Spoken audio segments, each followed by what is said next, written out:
What's going on, Jeromes? So the chemistry between Justin frickin' Jefferson and J. McCarthy, that relationship is going to be important for the Minnesota Vikings for the next 10 years because they're going to win a dozen Robardies the next 10 years, but 10, 12, 15 years, Justin Jefferson's prime. Ideally, McCarthy will be his last quarterback, hopefully, for the rest of his career. And unfortunately, chemistry has been off to fits and starts.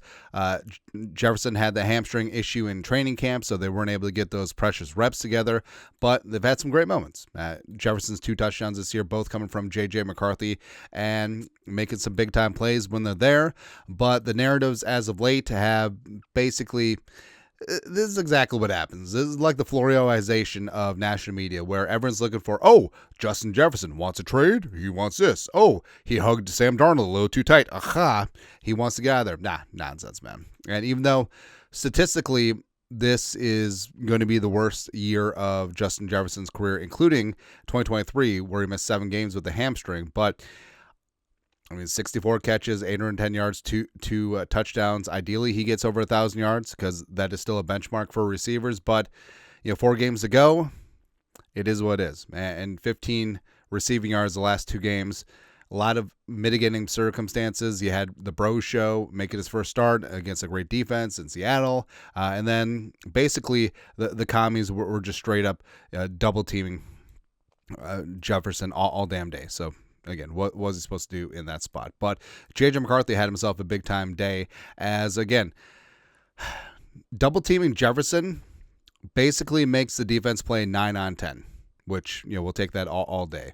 And McCarthy, the stats are what they are. 3 passing touchdowns, career high for a game in his young career. 129.2 quarterback rating, all high. All fantastic, making big-time steps. And, Jefferson has been just a model teammate and a great leader during this entire process, where a lot of other receivers would be passive-aggressively putting things out in the media or reading books on the sidelines or being all cryptic on social media, and all the rumors and of trades would actually be, there'd be something there. But there isn't with Jefferson, where Jefferson just straight up after the game said, "I'd rather win and not get the ball than lose and not get the ball," because it is all about winning for Jefferson, and he gets it. He understands that his gravity greatly affects the rest of the offense for good, and eventually teams will get sick of being hacked to death by the Josh Oliver, tight end machine Josh Oliver, and eventually play him straight up, and then that's where he makes them hay. All right. And he continued on J.J. McCarthy.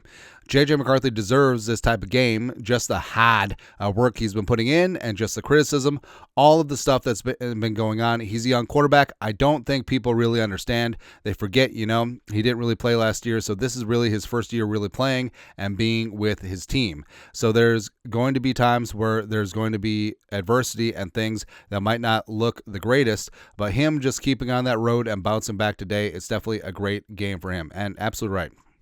And I know the naysayers will all be like, but it's but just the Commanders, blah, blah, blah. Again, he could have looked bad, looked pretty damn good.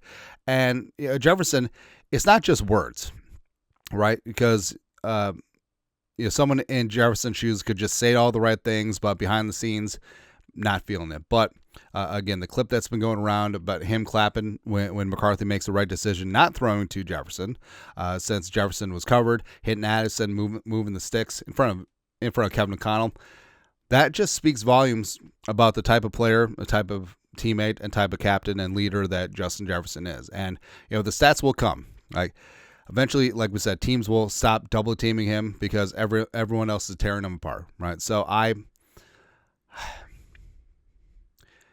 this relationship is going to be very important, and eventually they'll get on the same page. And I'm just hoping this season that the rest of the way, there's a big Justin Jefferson game in there. I can feel it, whether it's going to be against Dallas or the Giants or the Packers or the Lions. Bring it on. But I just feel Jefferson has 12 catch, 150 yard, 2 touchdown type game in him. Somewhere in there. And everyone's making cracks. It's like, Jefferson hasn't had a 100-yard game in the United States in a year plus, blah, whatever. But either way, I love that that Justin Jefferson is standing by his guy, and it's not just lip service. Like this is not just him going through the motions. This is him truly believing it, because he understands the role that he plays in the offense, making everything easier for everyone else. And he's all about winning, and he's going to get his, don't worry, and the Vikings will rack up and stack of wins, and J.J. McCarthy will develop into one of the best quarterbacks in the game. And this battery, it's going to be beautiful, man. Anyways, your thoughts are thoughts. Justin Jefferson backs J.J. McCarthy. Again, on one hand, what's he supposed to say? On the other hand, we are so damn lucky to have Justin Jefferson on this football team. I'm saying. Let us know your thoughts. Comment section. You guys are the best you know what to do. Skol. Production value.